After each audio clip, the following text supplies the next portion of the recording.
walivyozipushi zile akti kwenda mbele, uwezi ukapata komenti kubwa kama komenti za Ramadhani brother.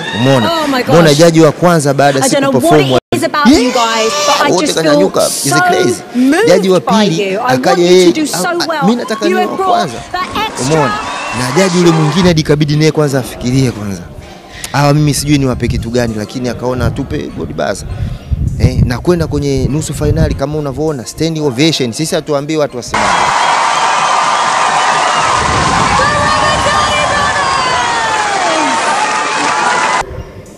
Baada ya show wenyewe kuona kwanza kila mtu alisimama, kila show. Na hadi show ya mwisho pia watu wamesimama zaidi makile Ramadhani Plaza. Lakini mwisho wake ndio hivyo. Tumejaribu kufight na mheshimiwa hapa, amejaribu kufight na ile kampuni ya Golden Town, lakini imekuwa is too late, imekuwa ni ngumu kikubwa kwamba sisi tupo huku. You see, the thing is even before it got to the final, I already told the boys we have no chance of winning. We have no chance because everyone else is already in Australia and they live in Australia while we are in Tanzania. There's no way we can compete against the people who are living in Australia and campaign fairly. And I wrote to the TV station. I said, no, this is not fair. This is really not fair. Your voting system has to be fixed up, even for the future. For the future, it has to be fixed up because it's not fair on the international artists.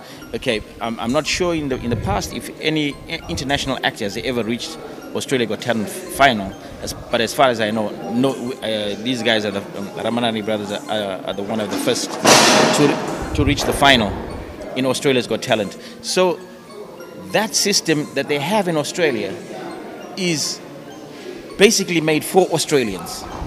For Australians. If you live in Australia, you have an advantage over the people who are living outside. So I said to the management, if this is the case, don't invite us to come and compete in the competition. Just invite us as guests, pay us, and we go. You know, we come and we guest on your show and we perform, and then we go. Instead of putting us into a situation where we are at a disadvantage, you put us in a competition, and then you put us in a disadvantage. You know, even though we might have performed better, we might have the whole series. We still lose, which doesn't make sense. It really doesn't make sense. It should be like every other competition in the whole world. Every other competition in the whole world is done that way, that the voting is done after the grand final. And every artist is in the country to campaign fairly. For 24 hours, there's no way you can, in 24 hours you can't go to hundreds of schools and newspapers and radio stations, you see. So their voting system, they had the people who were in Australia for one whole week before the vote, the result. They had a chance to go to radio stations, TV stations, newspapers, vote, and putting posters in the shop windows. So this is not a system that is fair for international artists. Yes. So for the future, they have to fix it up. They have to fix it up, or don't invite international artists to come and compete. Just bring them as guests on the show. Umesema kwamba mnaenda what is called France. Yeah, France. Yeah. Okay. Mmejiandaaje kwa France? France wao mmefuatilia, labda mmegundua na wao labda watakuwa na changamoto kama hizi ambazo zimetokea Australia au? Okay. Wiki mbili zilizopita tulikuwa Ufaransa, na kusema kweli Wafaransa wako fair kwa maana baada ya performance, mfano kwenye audition show yetu ya utambulisho, basi tulivyofanya tu pale pale, yani ukishamaliza show pale pale, wasanii wote mkishamaliza, kila mtu ameshajitambulisha, mnasimama, basi pale wanachagua nani ameenda mbele, nani anarudi nyuma. Kwa hiyo pale pale tukachaguliwa Ramadhani Blaza, tukaenda mbele, kwa maana sisi tunaenda kwenye nusu finali, na wiki mbili zilizopita tukaenda kwenye finali. Na pale pale tulivyomaliza show pale pale tukachaguliwa tena. Ramadhani Brother, you was the first act, ni act ya kwanza kwenda kwenye grand final. Kwenda kwenye final. I can give you the video today. Video ipo, atakupa video leo utaona. Na tukaenda kwenye final. Na hivi tunavyozungumza hivi hapa tunajiandaa. Tunaelekea tena katika final. Na baada ya kumaliza final, pale hakuna tena cha wiki ijayo, baada ya wiki 2 tena watu waende kwenye maredio, waende kwenye mashule, sijui abandike makaratasi, waanze kupiga kampeni, hapana. Majibu mnapata pale baada ya show kumalizika, pale anatangazwa mshindi na kila mtu anamfahamu mshindi wa Ufaransa Got Talent ni nani na yupi amefanya vizuri kushinda wote. Pole sana. Kwa Ufaransa wako fair sana na system yao ya uchaguzi ya watu kutoa ushindi ni nzuri sana.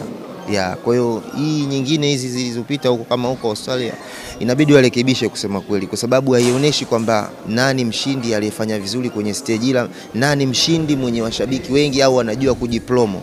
Sasa sisi wageni kule hatuwezi kujiplomo kama wao wenyewe, kwa sababu kama wale wengine wale madada ni wanafunzi wanasoma. Umeona, kwa wale wanasoma, hebu niambie wako zaidi ya 20. Sasa kila mmoja ana mzazi. Alafu tena system walioiweka tena mtu mmoja anaruhusiwa kupiga kula mara 3. Kama na line 3. Sasa kuna watu hadi wananunua line za extra tena. Wanaweka line za extra ili ununue line afu upige kula, chagua hiyo afu mara 3. Mfano kama msanii mmoja ana baba na mama, shangazi, watoto, sijui wajomba, mama mdogo, mama mkubwa. Alafu kila mtu hapo ana line 3. Hebu niambie wewe Ramadhani Brother, sisi mfano kama sisi, alafu tena wangeturuhusu hata na sisi nchi yetu Tanzania pia au international, dunia nzima, ambao wanaona zile video zetu, wanaona kazi zetu, pia nao wapige simu popote walipo katika nchi zao. Mimi na imani ingetusaidia sana, lakini waliblock. Walichosema tu kwamba kama mtu ana laini ya Australia lakini hayupo Australia, yeye anaruhusiwa kupiga kula. Sasa sio kila mtu ana laini ya Australia. Kwa hiyo hizo ndo sababu zilizofanya mpaka sisi kuweza kurudi nyuma kwenye ushindi, lakini ushindi ulikuwa ni wetu pale Australia Got Talent. Ufaransa tunarudi na ushindi. Uhakika. Haya, mna tamani kuwaambia nini? Manake Watanzania wengi walikuwa wanaamini kwamba Australia mtashinda, mtarudi vizuri. Sasa mnawaambia nini wale mafansi wenu, mashabiki zenu ambao wanawapenda the Ramadhani Brothers? Kumbukeni mlipostiwa hadi na Mheshimiwa Rais, msemaji wa Ikulu Gerson Msigwa, mlipostiwa na wasanii, watu maarufu. Ndio. Sasa mnataka kuambia nini? Sasa hivi mnaenda Ufaransa, mtarudi na nini? Na mnawaambia nini kwa kilichotokea? Kwa sababu najua lazima na wao watakuwa na huzuni wakishaona interview hii. Kweli. Kwanza kabisa nashukuru na kwa Watanzania wote ambao wamejitokeza kutusapoti Ramadhani Brothers na kuwa na sisi. Tunashukuru sana. Na kwanza kabisa ni watoe hofu kwa Watanzania wote na kwa ndugu na jamaa na marafiki wote ambao wanaendelea kutufuatilizia Ramadhani Brothers. Pale Australia kilichotokea kama tulivyotangulia kusema, lakini kikubwa kwamba tusiangalie wapi tumejikwaa au vipi, je tumeumia kiasi gani, lakini tunajitibia vipi pale tulipoumia na kuweza kumove forward. Ili Australia kukosa ushindi sisi haijatuvunja nguvu kusema kwamba labda ndio tumeona tumeluzi kila kitu tena ikatushusha moyo kwamba hatuwezi tena. Hapana. Ramadhani Brothers bado tuna quality nzuri ya show, bado tuna uwezo mkubwa na tunazidi kuongeza uwezo mkubwa. Na Australia sio nchi tu ambayo iko ndo basi ukishindwa pale ndo umeshindwa kila kitu. Hapana.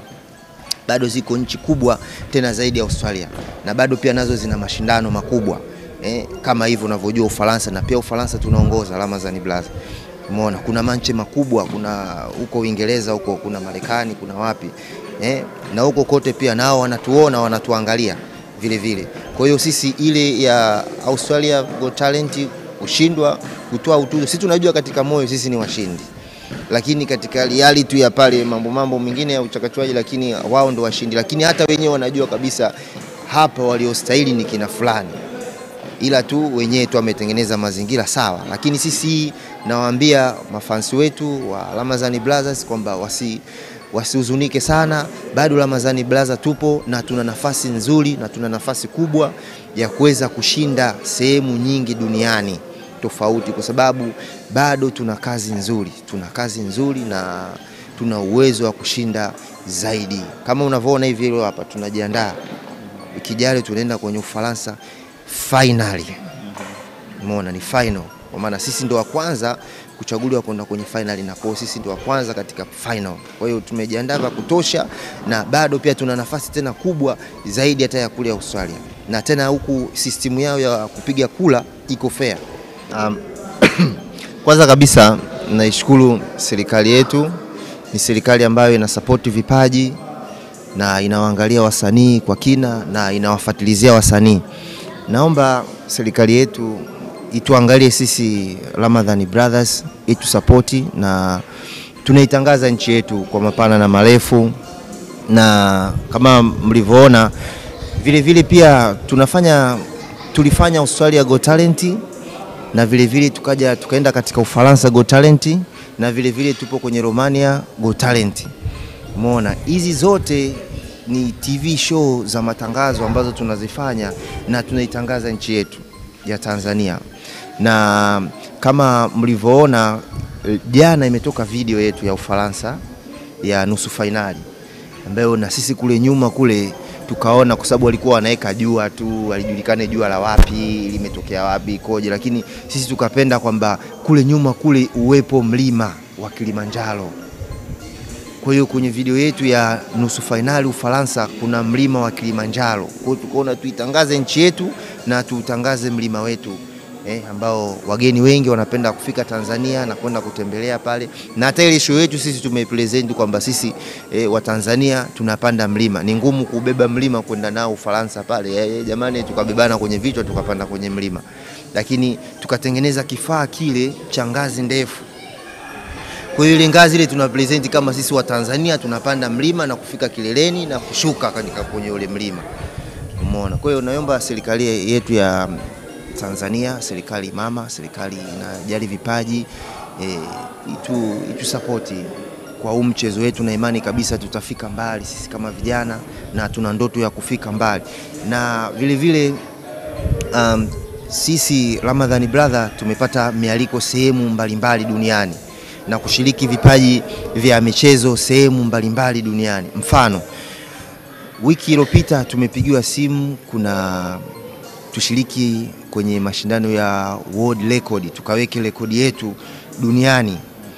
Lakini Ramadhani Brothers kuna kifaa ambacho tumeambiwa tutengeneze pale. Kuna ngazi 10. Zile ngazi mlizoona Australia pale ziko 6. Lakini tunatakiwa tutengeneze ngazi 10, alafu tutengeneze daraja sasa.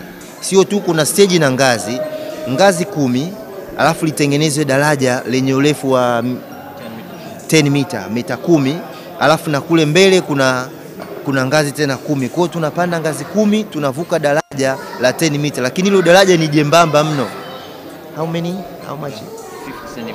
50 centimeter. Yeah. Kitu kama hivi. Kwa hiyo Ramadhani Brother tupande kwenye zile ngazi 10 na tuweze kutembea kwenye daraja na kuweza kushuka kule mbele, na tuweke rekodi yetu sisi kama sisi. Na ile rekodi haijawahi kuwekwa na mtu mwingine yote duniani isipokuwa ni nafasi hii tumeipata sisi Ramadhani Brother. Na tuna uwezo wa kupanda ngazi 250. Lakini zile ngazi walizotuwekea ni ngazi 10. Na tuna uwezo wa kukimbia zaidi hata mita ngapi sijui kwa kubebana kwenye vichwa, lakini zile ngazi wameweka mita ngapi zile ndogo sana. Kwa hiyo Ramadhani Brother tayari tushaivunja ile rekodi, lakini je, tutawezaje? Na hii rekodi iko Italy. Hii rekodi inafanyika Italy, na sisi tunatakiwa tufike Italy, tukae pale Italy kwa muda siku 10 ili kuweza kulifanikisha ile zoezi la world record siku 10. Lakini mazoezi tunatakiwa tufanye mazoezi pale Italy siku 7, kwa maana wiki moja. Kwa hiyo kabla ya kuweka rekodi pale na wenyewe wahusika kufika na kushuti video ya rekodi ikaonekana kwenye kitabu cha World Guinness Record, tunatakiwa tufike pale Italy tufanye mazoezi kwa muda wa siku 7. then wale watakuja na tutafanya shooting live, kila mtu ataona ulimwenguni, na tutaweka katika rekodi wa Tanzania. Ramadhani Brothers, Fadi na Ibrahimu wanaweka rekodi yao ya kubebana kwenye vichwa, kupanda ngazi 10 na kuvuka daraja na kushuka kwenye daraja. Kwa hiyo ni Watanzania wa kwanza ambao tutaweza kufanya maonesho yale pale Italy. Lakini kuna challenge ya hivi vifaa vinahitaji gharama. Ramadhani Brothers ni ngumu sana, lakini uwezo tunao. Je, tutalifanikishaje ili zoezi la kidunia la kuweka rekodi kubwa duniani? Tunahitaji support sana kutoka kwa serikali na watu wengine ambao wanaguswa na mioyo yao kuona Ramadhani Brothers jinsi gani tunafanya vizuri, na tuna ndoto kubwa ya kuweza kufika mbali na kuitangaza nchi yetu. Wajitokeze watu support. Huyu mheshimiwa anatusupport sana hapa, kwa amekuja kuhusu masuala ya vyakula, nauli, bus fare. Hii sisi tumeiweka ni kama ndo kazi yetu kubwa. Ndo kazi yetu kubwa. Tuko full day kuanzia asubuhi mpaka jioni tuko hapa. Kwa hiyo huyu anagaramia nauli, anagaramia chakula na malazi vile vile na mambo mengine, mahitaji mengine ya kibinadamu yanajitokeza.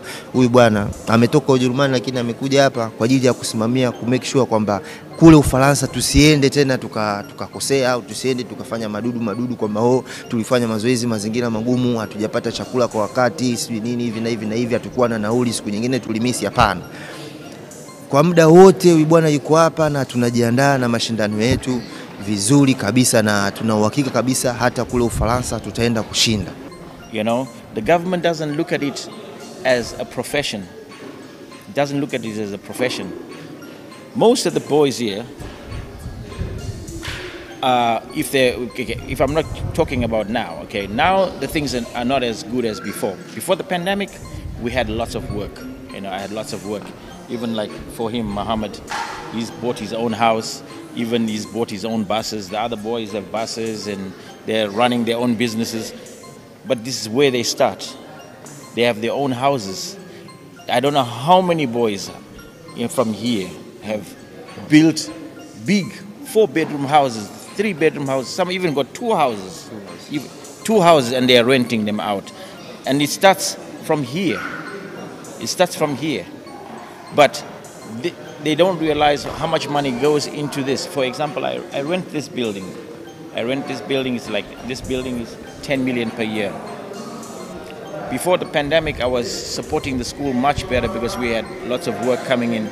But now, because of the pandemic, lots of things have been stopped. So this is where we need the support, you know, the support that we can run this, you know, that to take the kids off the street and get a profession from this and earn a living from this.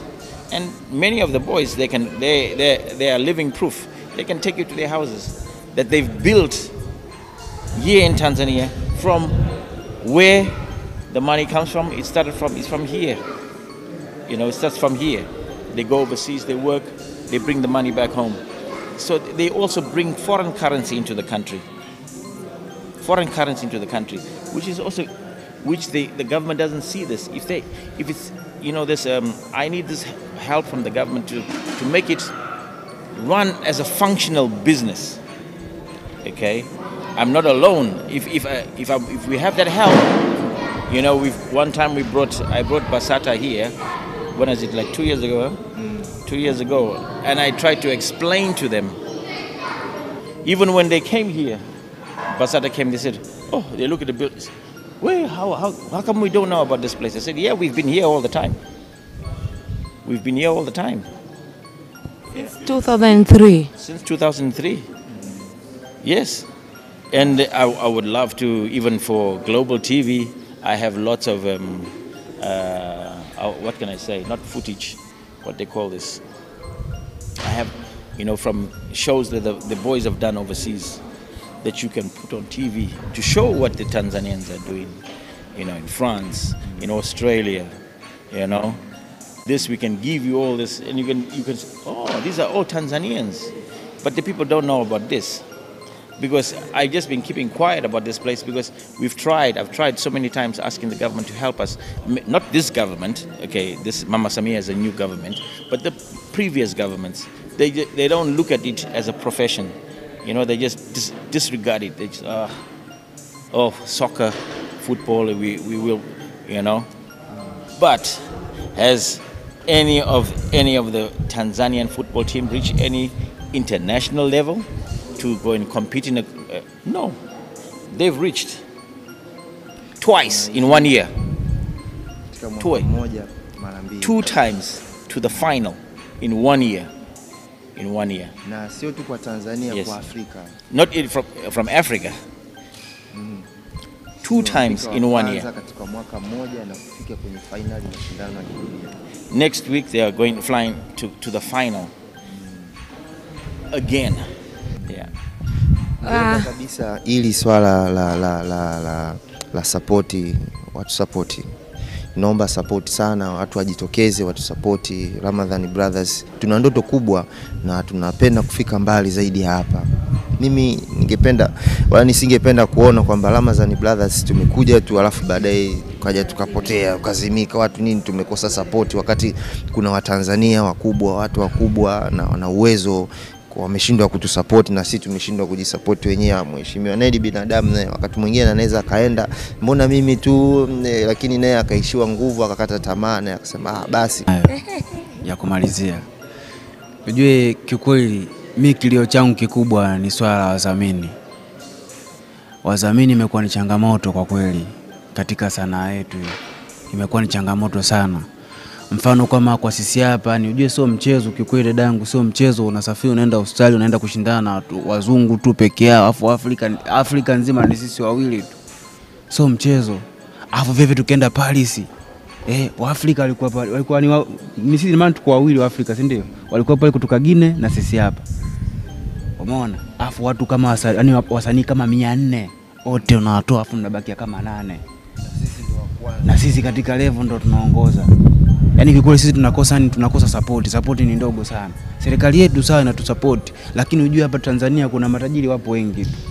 Watu support mfano kama ili kubwa kuliko Guinness World Record. Hii ni kubwa kuliko. Yaani hapa ni rekodi ya lisa ya dunia sasa. Je, tunafanya vipi pasipo kusapotiwa na sisi? Wakati duniani mfano kama Tanzania hapa watu wapo wengi ambao wana uwezo wa kutusupport sisi. Isipokuwa tu ndio hivyo, sisi wa Tanzania labda kushikana mkono, tushikane mkono. Tanzania ni nchi ambayo ina amani, ina matajiri pia wengi wapo. Watu support. Wapenda michezo wapo wengi tu. Watu support kwa sababu sisi tumejitoa. Yaani kuna kipindi tuliendaga hata nakumbuka kwenye channel tuendaga hata kwa miradi yao hapa tukamwambia bwana hapo unavyotuona hata mfukoni hatuna kitu. Kwa tunapitia changamoto nyingi sana. Mazingira yenyewe tunaoishi ndio hivyo tu, anajua Mungu. Lakini sisi tunachokitaka tufanikiwe, afu tunachokitaka nchi yetu pia ifanyaje? Iinuke. Kimichezo kwa kila kitu. Kwa tunapambana kwa ajili ya nchi yetu, tunapambana pia na kwa sisi pia wenyewe. Tujikwamua katika riziki zetu. Kwa hiyo wadhamini ni changamoto kubwa sana katika sanaa yetu ya sarakasi. Kiukweli leo Ramadhani Brothers wamejipanga. Siku ile walikuwa kama wana uoga hivi, ile leo wako vizuri, yani walijipanga kweli kweli. Na ndio maana that time nilimpigia simu Fadhili akana ni postpone kila siku ili ajipange vizuri kwenye kuongea. Well done, mmefanya vizuri. Sisi tunasema tunawapongeza. Global TV tupo na nyinyi katika kila hatua. Mkituhitaji tutafuteni, tutawasupport. Tutakuja popote mlipo, na hata hiyo kwenye hiyo ya Sakasimama Afrika tutakuja, Mungu akibariki. Karibuni sana. Hii ni Global TV na hapa leo tupo kwenye academy ya The Ramadhani Brothers kama mnavyoona. Kwa kikubwa ni support, kama wanavyosema tuwa support kwa sababu wanafanya kitu kizuri cha kuitangaza nchi yetu vizuri, cha kuibeba Tanzania yetu vizuri. Na kikubwa wanasema hata kwenye picha walibadilishiwa picha, ilikuwa yenye jua lakini wakasema wawekewe pale mlima Kilimanjaro ili watu waweze kuitambua na kuielewa Afrika na Tanzania vizuri. Hongereni sana Ramadhani Brothers. Mimi naitwa Zalia Mtabuenja, nyuma ya kamera ninaye kama kawaida Motel. Endelea kutazama na kuangalia vipindi bora kabisa kutoka hapa Global TV Online.